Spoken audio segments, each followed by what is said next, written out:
Christal, you are a relationship life coach for women, professionals, and realtors. How did the idea of becoming a life coach come to mind in the first place? Well, prior to becoming a life coach, I was actually a business coach, and I was working with a really niche market of stay-at-home moms who wanted to create a business from home. And so I was helping them create businesses in a really niche, like small niche market within the real estate industry. And then I decided that I had been doing that for some years, and I was just feeling like that wasn't quite it, right? When you feel I wasn't out of alignment, but I was just feeling like this isn't what I'm going to be doing 30 years from now. And yes. And so I decided to just personally become certified as a life coach. And I wasn't quite sure what I was going to do with that. I didn't know that I would immediately actively use that certification and create a life coaching business, because the knowledge that you gain in that process just for your personal development is monumental within itself. And so, however, during those 6 months of certifying as a life coach, I definitely felt like the shift within me. I felt God speaking to me and like telling me that this was placed on my heart for a reason.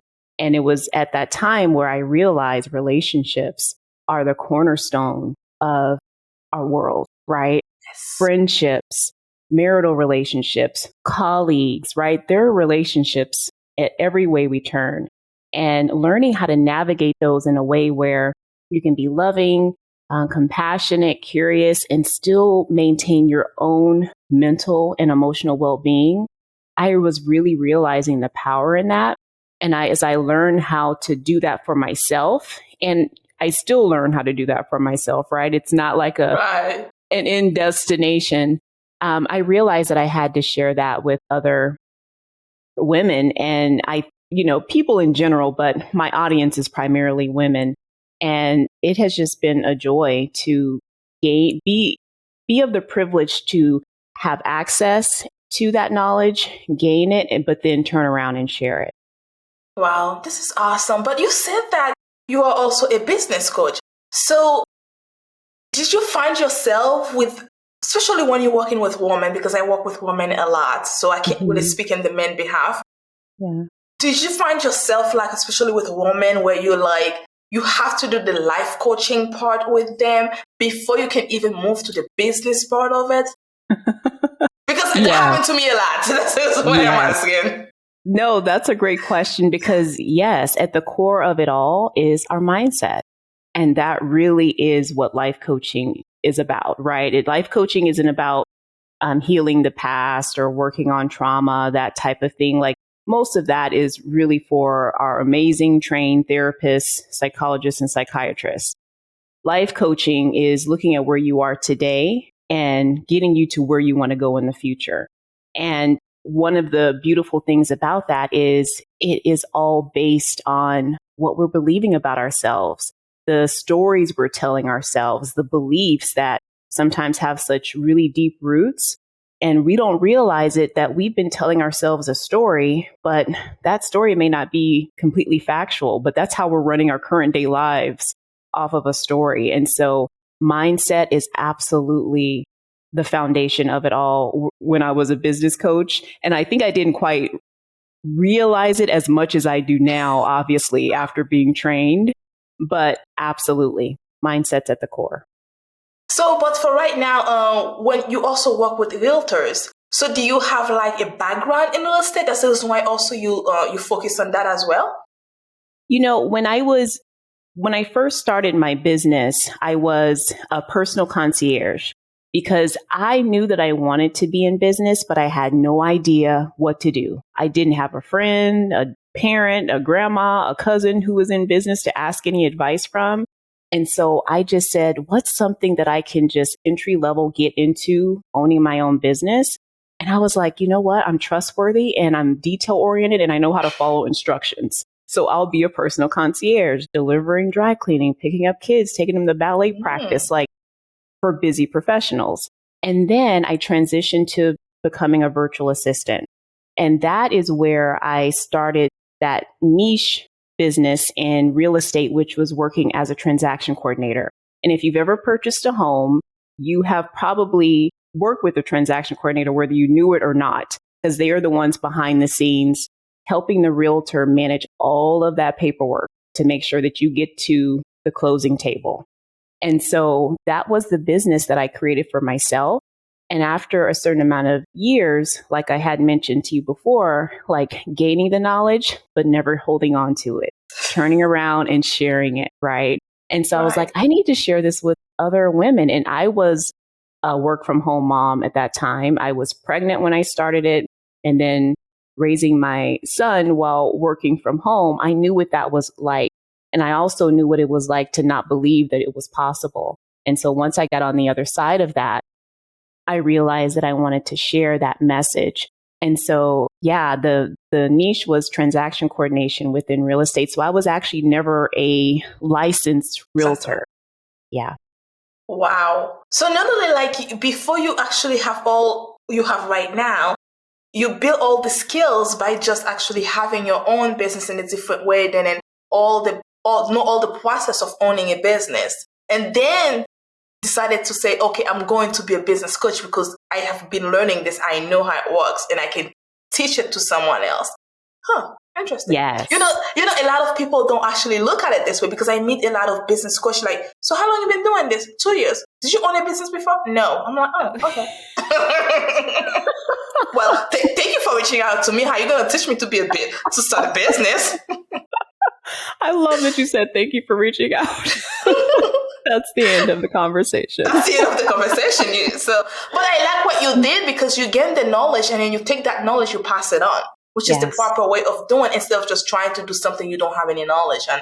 So absolutely. I like that. So, but how do the process of working with someone is? Let's say, for example, I need a relationship coach. Mm-hmm. So how did the process, if I wanted to reach out to you, how does that work? Yeah. So I like to think of, and one of my coaches uses this term of having a value bank. And that's basically thinking about, like, as a business owner, the responsibility that we have of educating and creating value for your audience, right? So those professional women who are out there in relationships, whether, and usually it is a romantic relationship, but it doesn't have to be, right? Maybe it's at the work relationships or friend relationships, or just they need life coaching in general. They typically are interacting with some type of value that I'm putting out into the world. Either that's my YouTube channel or my podcast, Conversations with Christal, or Instagram or LinkedIn. Maybe they're on my email list. And so there are multiple ways that people can connect with me. And once they do, what I invite them to partake in is a sales call.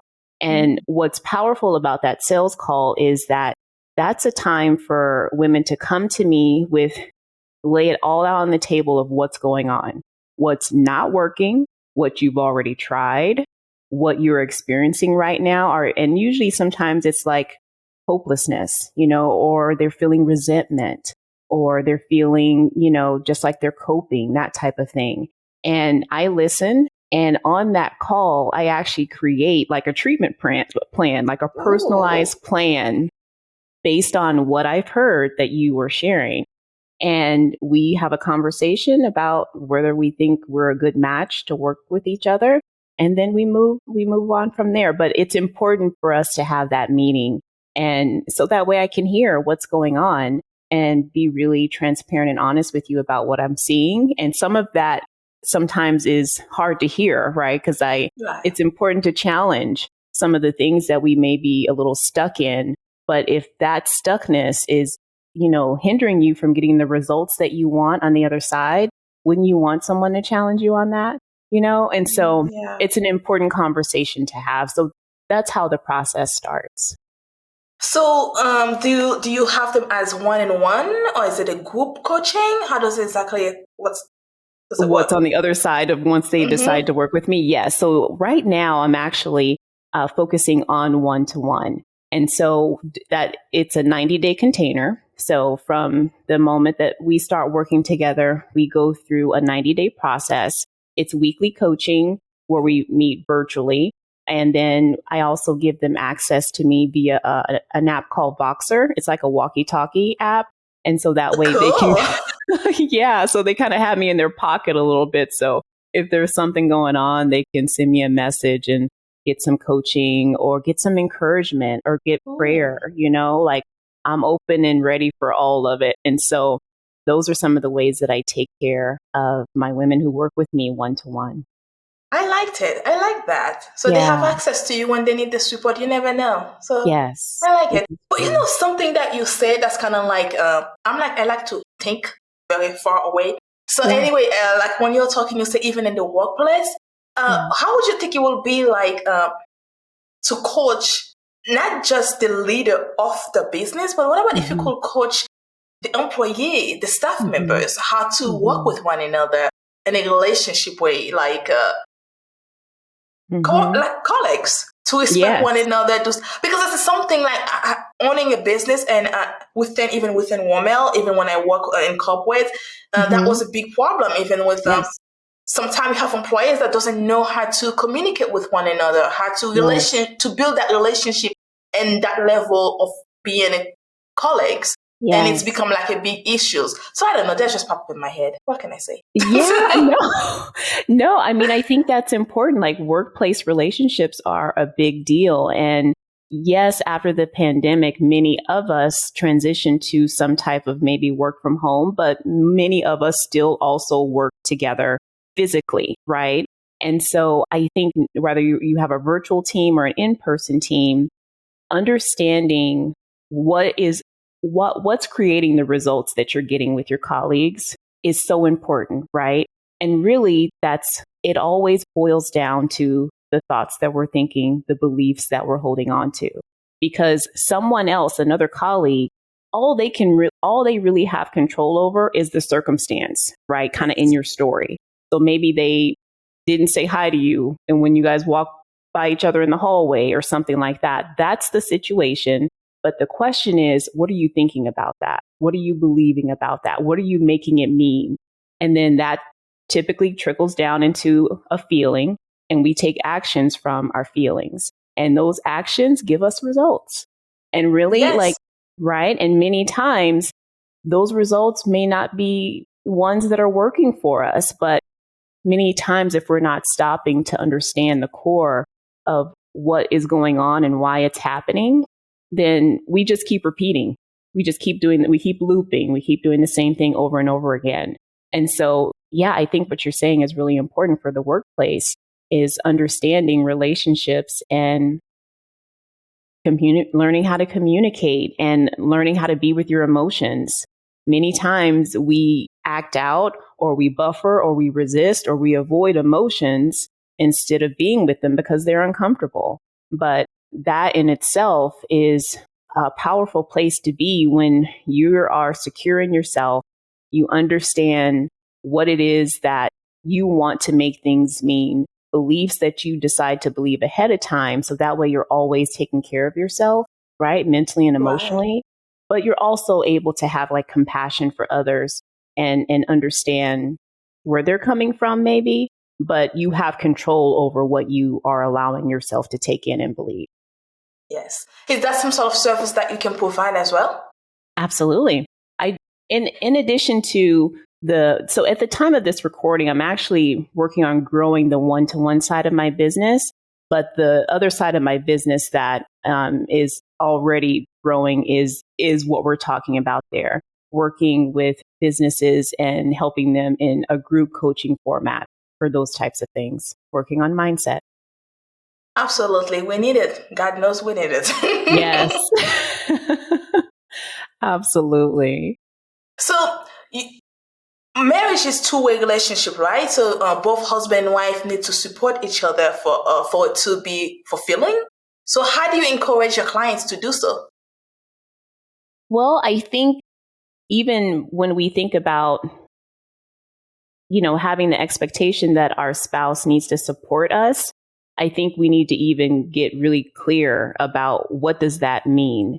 And if we find ourselves saying that they're not supporting us, even stopping and asking ourselves, is that true? Right? Because it's totally fine to have an expectation, a need, desire, or request of our spouse, right? I always believe that there is room for that. There's nothing wrong with that. But typically where we run into problems is when we communicate that request. Well, the first problem is many times we don't communicate the request. It's in our head. Yeah. Right? For sure. It Yes. remains unspoken. And it's like, well, if they love me, if they knew me, they would know that that's what I need. No, we need to communicate is really important, because really that's not fair to the other person, because you wouldn't want the same on your end. And so once we are to a place where we understand we need to communicate our needs, the other side of that coin is understanding that we're dealing with another adult. And that adult, we're not in control of. They can make their own decisions and choices. So there's like a 50-50 of they may or may not move forward with taking care of whatever that request is that we have. And so in the situation when they maybe are not complying, for lack of better words, the question is then, what are you going to do? Right? Because that's the data that we're working with. We communicated the request. They said no, or they're showing actions that's showing that they don't want to do whatever. Then that's the time when we really need to ask ourselves, what are we going to make this mean? What do we want to do about it? How do you want to show up with this new information? Yeah. Wow. You say something that's actually right. Sometimes we just keep it quiet to ourselves. We nearly just don't talk about it. We just think that, he knows already. So what's the point of saying it? Yes. And that can get us in a lot of trouble, really, because it's interesting. I was just doing a strong marriage series on Instagram, and I was doing weekly videos. And one of the weeks, I think it was week number 2, I was talking about when we work on our marriage in our head instead of with our spouse. All the work is going on in our head, and very little of it is happening with the actual person we're sharing life with. Actually, the person, he doesn't even know what's going on at all. Many times they don't. No, they don't. It's just us that's just sitting there like, yep. Look at him sitting there. He's not even paying attention to me right now. And he doesn't even know right now what I'm thinking. Oh my gosh, I love it. Yeah. I've been there too. I have to check myself still sometimes. But it unfortunately, happens. Yes, we do. So you, from your own personal experiences, so that's how you actually navigate a relationship issue and the marriage with your coaching, right? From your own personal experiences, I'm trying to say is that's how you help other women, your coaching. Yeah. Would you say that's all that coming from the experience that you have personally? Yeah, I mean, well, a lot of it does come from personal experience, right? But even being educated in learning how to coach in relationships was, a vital part of my business. And then, of course, like working with clients specifically on these types of issues. So a combination of the three are really what allow me to stand before a client and coach them well.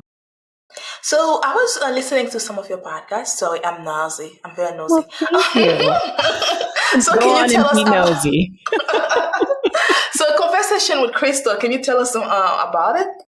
Yeah, thank you for that. So Conversations with Christal is a podcast where you can basically go, and my main goal is to give you actionable, practical tips that you can turn around and either ask questions of yourself, right? And maybe decide about how you want to think about things a little bit different, challenge you on maybe some of the things that you're seeing and that I'm mentioning in the podcast that, they're not working for you, but maybe it's behavior that you're participating in.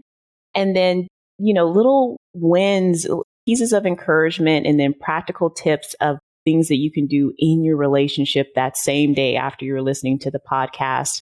And then also, of course, inviting women to connect with me and work with me, because many times when we talk about having the conversation just in our head, we forget that you don't have to do this alone, right? There are so many resources and coaches and ways that you can be supported in having a much better experience in your relationship. And so I make sure to include that invitation.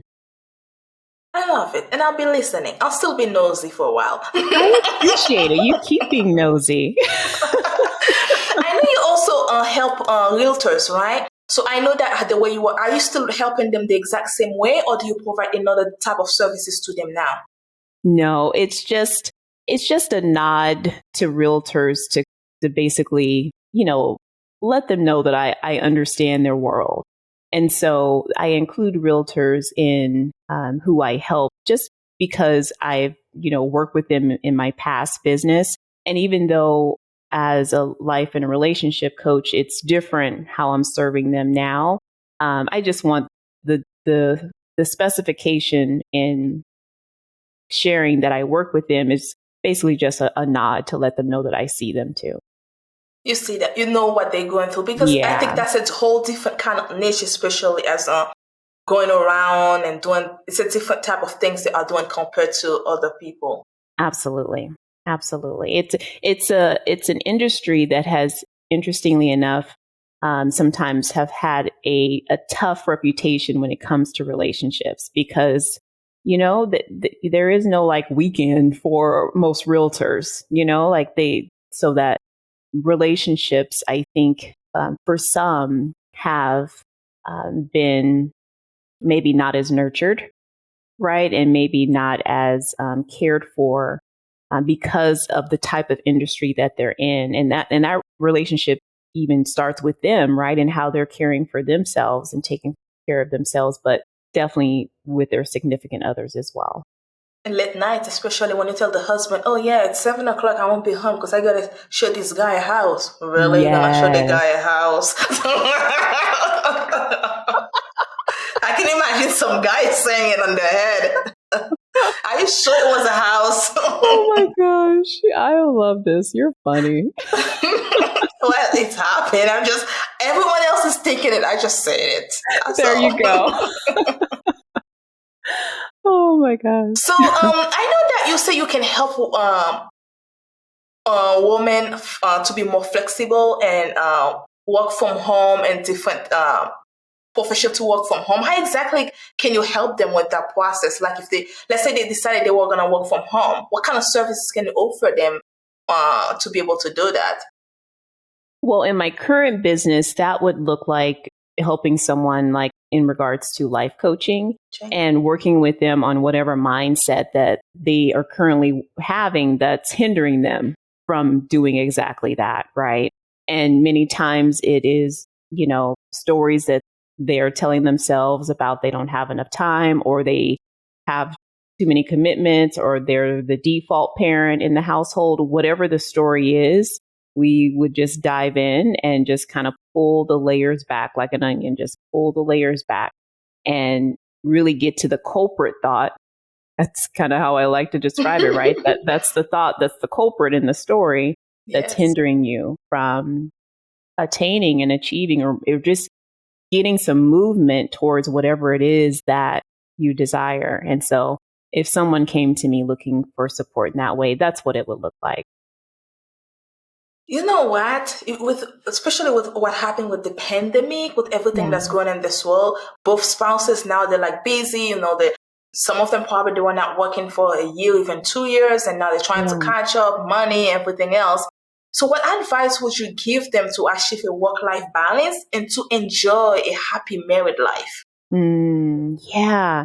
I appreciate that question because sometimes, and I think this happens the longer that you're in relationship with someone, you take for granted so many things. And look, not even intentionally always, right? It's just as you go through the seasons of life, especially if you introduce kids into the relationship, that type of thing, sometimes it just happens if we allow it, right? If we're not giving our relationship the attention that it deserves, then, it's not going to thrive on leftover attention. Like marriage, relationships are a work in progress. And so I think having a conversation around um, definitions, and what I mean by that is if you have a full household and you are thinking like, I want to have shared responsibility, or I want us to be partners in this, or I want us to be a team in this, my definition of team may actually be different than yours.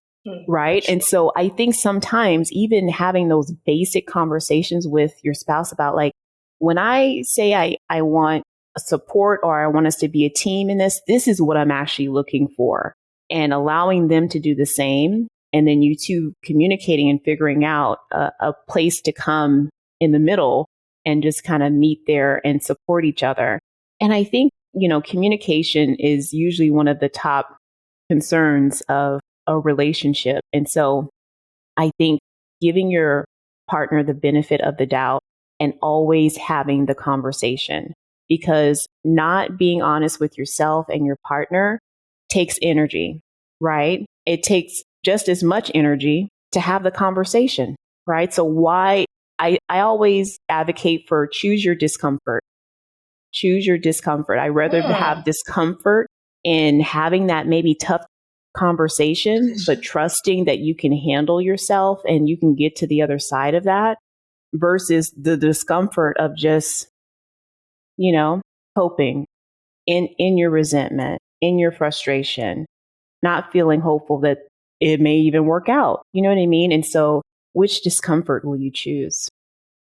And a lot of time too, it got worse and worse, especially when you're like, you have that thing in your head. You just you keep thinking about it, keep thinking about it, keep thinking about it. And then you don't have anyone else to talk about it. It's you're talking to yourself with it all the time. So eventually you probably will end up making the wrong decision or do something you shouldn't be doing in the first place that you're going to regret later on. Yeah, absolutely. So I think that as women, we should kind of, we have a lot of emotions. What can I say? We're just perfect the way we are. We are. We're imperfectly perfect. And I think that's one of the things that make us beautifully unique is our, that feminine and like emotional flow. And I think many times we aren't trained, we aren't learned like in, high school and that type of thing, how to be with our emotions. And so many times we may not realize that we are avoiding or resisting being with emotions, but having a healthy relationship with your emotions is one of the most beneficial things that you could ever do for yourself, right? And I say yourself because your relationship will benefit from you doing that work with yourself. I agree with you on that. So you help women who want to start and grow their virtual assistant business, specializing in real estate transaction coordination, right? So can you explain that was my old business. So you don't do that anymore? Mm-mm. At all? No. Aww. No, who am I gonna learn from? No, I don't. My answer, I guess, actually isn't completely true. So I don't actively business coach anymore. However, I do have an evergreen course that I created when I used to teach and coach others how to create their real estate transaction coordination business.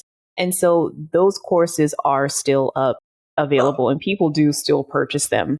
However, it's a very evergreen system. So I don't do any business coaching anymore. That was just the business that I was in prior to life and relationship. So you don't do the one-on-one anymore, but let's say that someone is looking to do that and then you have the course, they can still buy the course and watch it and then learn from it themselves.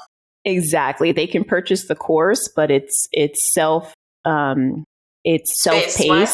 right? Yep. It's self-paced and I don't coach or interact at all through that course anymore. But it's still available for them if they want it. It's not, there's no one-on-one coaching would come with that whatsoever. You got it. That's correct.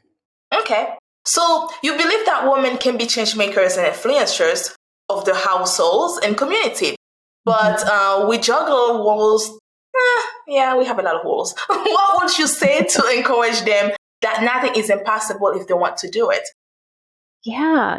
I think, look, and I love men, but I think that we really are powerful change makers. And when we work on ourselves, I really have seen and believe in the ripple effect, right, that happens in our households and in our communities. And so that's why I believe in that specifically with women, because I think everyone wins. when we win. And the way that I think the type of influence that we have in our households, right, with our families, and even down to small things. I mean, just think about all the levels of things that you may influence in your home, right? The type of food that you buy, the brands that you buy, like all those little things, like that's still influence. And I just know how powerful that can be. And so for us to be in that power and to claim that power and to take it and use what is available to us in regards to, like this type of coaching that I'm offering, I just think it's a beautiful, beautiful thing, and everyone wins. Yes. And I agree with you on that. I remember when I was a child, every time in summertime, I go to visit my grandparents. And I would go to when the ice cream guy is passing by, and I would run to my grandpa, hey, can I have, the money to go get the ice cream? And my grandpa would always say the same thing every time. I don't know why he keeps asking him, but he would always say to me, go ask grandma all the time. Go ask grandma. Mm-hmm. So I can see that make a lot of sense what you just said, because we play a lot. We don't realize it, but at the end of the day, men actually give us a lot when it's come to the household and everything that has to do within the home. It's pretty much us that handle it. Yeah. They don't. That's true. Yeah. And this is why you find a lot of men that they don't know how to cook. So no surprise about that. But they'll burn the eggs. One of my friends said, have you ever met a guy that burned eggs? I'm like, no, but I think you just did, because that's why you're telling me that. He said, yes, I don't know what my wife's going to say about it. I'm like, oops, that's sad. You burned eggs, dude? How did you do that? But hey, he burned the eggs. Burnt the egg. Yes, he did. So I'm pretty sure there's more men doing it out there, burning the eggs. But hey, that's the reason why we're here. We're here so that we make sure the eggs I get burned.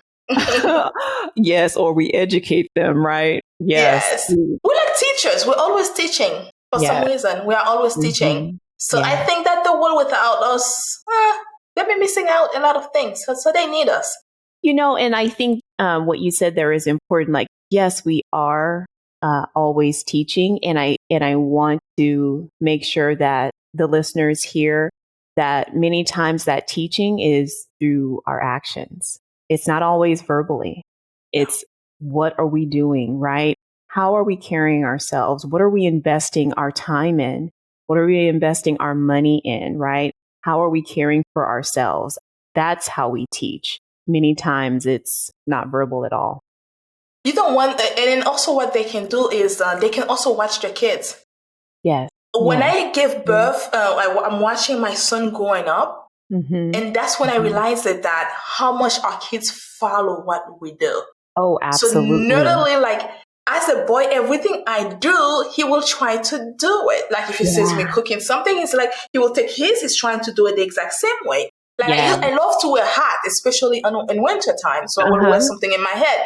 Yeah. He always wanted to wear that too. Now he doesn't. But he would be like a big fat if we're going outside and wear my hat on. He was looking at me like, where's my hat? Where's his hat? Yeah, they're sponges.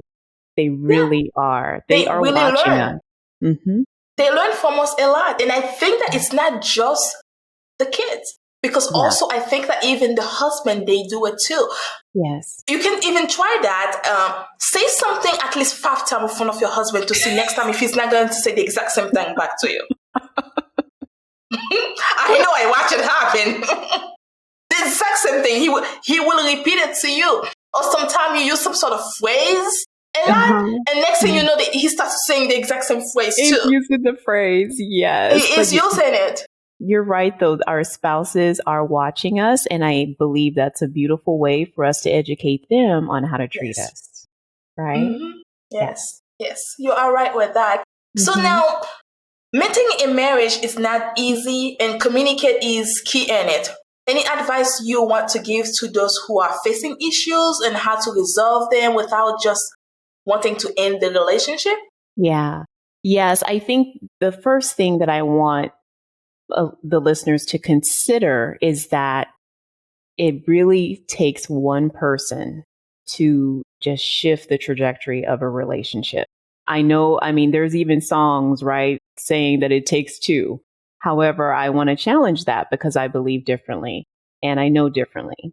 But because at the end of the day, we can only control what we're doing, what we're believing, right?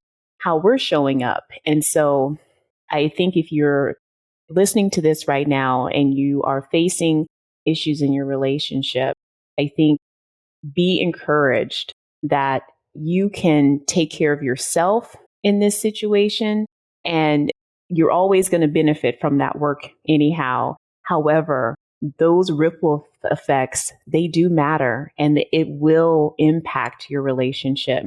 And then don't go at this alone, right? Maybe many times coaching is a wonderful option. Sometimes therapy is needed. And I think be open to finding the help and finding the resources to support you. But there's nothing wrong with being supported in a time of need, because many times I think women do, you know, I won't say suffer in silence. That may be a little extreme for some, but they're just kind of going with the status quo when they could be experiencing something so much better. And so don't go at it alone.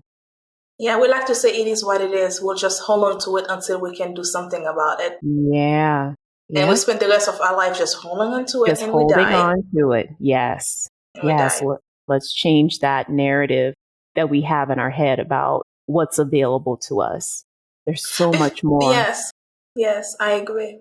Yeah. So I know that you're no longer doing the business coaching. I'll still be calling you for that anyway, just so that I can make you laugh. So, and I know that from your heart, I can see that the path that you chose to continue to with life coaching and relationship, that is something that's from your heart, because every questions I ask you, when you start talking about it, I can see the passion within you. It's like you can see it coming out, right?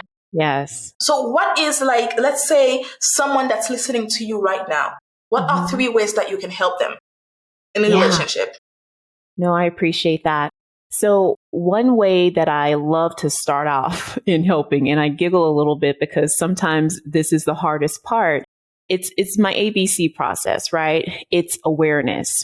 And that may sound super simple, but many times we have a small aspect of delusion in regards to what it is that we're working with. We have to look at and accept what we're working with in order to create what we want. And I think it's really important to understand that when I say accept what we're working with, that doesn't mean that you're happy with it, but that means that you're in the reality of it, right? Because then we can decide what we want to create from there. And then the next way that I help women is, once we see the reality that maybe we're in our relationship, I help them transform and become who it is that they want to be, right? Even just like outside of that role of wife or girlfriend or partner, you as a woman, who is it that you want to be? How do you want to be showing up? And then the last phase of that is the actual change. And look, I'll be honest with you, sometimes this work isn't always comfortable, but it is work that once you do it, you have it for a lifetime. And that is the beauty in it. It's something that you cannot unlearn. You will be forever grateful to yourself. This is how I like to think of it. Your future self will always thank you for putting in the work on yourself. And the relationship, it benefits from it anyway, right? But most of the work that I do, it really is focusing on the woman and how she's feeling, how she's showing up, beliefs, stories, ways that, she's feeling, what's the vision that she has for her marriage, right? And let's start working towards that. How can we get you closer to living in that reality instead of just hoping for it? Yes, and it's worth it. It's worth it. Yes. It's worth it. And I think that if I'm going to work with any life coach, I might as well just call you. You just call me. Julia, you just call me. Because I know you're going to take good care of it. It's good to have someone to talk to regardless, especially in life in general, because sometimes you just don't want to talk to your husband about it. Yes. I'm happy you said that, because many times as women, we are pouring into others, right? And so sometimes just to have 50 minutes a week where someone is just focused completely on you, that's powerful to have that time where just you can just be, you can just come as you are, however that is, and be loved on, cared for, prayed over, whatever it is. Yeah. Yes, exactly. So it doesn't really mean that to meet someone like to be like a life coach like Christal, you don't really need to have a relationship problem. It just means that you need to check on with yourself. Maybe something happened at work. Maybe something happened within the family, your mom, your dad, your sisters, your brothers. It can be anyone, friends. And perhaps you don't want to talk to your husband about it. Or even that, sometimes you're like, oh, he's going to say, yeah, go honey, do that. You know, you only know the answer to it, but you need someone to have a more deeper understanding of what just happened to you and how can you deal with it in the near future. So I think that having someone like you, Christal, it's powerful in life in general. I so receive that because it is. Thank you, Nigelia, for saying that. You're welcome. So now, my last question to you, any advice to women that would like to start something like you when you were a mom, like me, as a mom, we pregnant and we're going to have that newborn and then that shock in life is like, what am I going to do? Yeah. I think you decide ahead of time what you want to believe about that future version of yourself, right? So like you're saying, maybe you're with child or maybe you have a newborn or you are planning on maybe having a baby or maybe not, but you're trying to figure out how to start whatever it is that you want to, how to create whatever it is that you want in your life. I think you decide ahead of time, what is it that you're going to believe, right? Because the decisions that we make will come from that belief. And the decisions that we make, they obviously take us down one road or another. And so there's power in that. And so spend that time with yourself, whether that's journaling or going for a walk or spending time in the Word or listening to gospel music, whatever it is that allows you just to connect within yourself. I would just say, sit down and decide ahead of time what you want to believe about yourself and then make decisions from there. Well said, and I will not add anything to it. Thank you so much, Christal, for taking the time to have this conversation with me. Also for sharing your knowledge. You're making me feel comfortable, welcome. And I love when I feel welcome. So not only that I feel that by listening to your podcast, but also I feel it by having you in mind. So I appreciate that. I'm honored to be here. This has been lovely with you.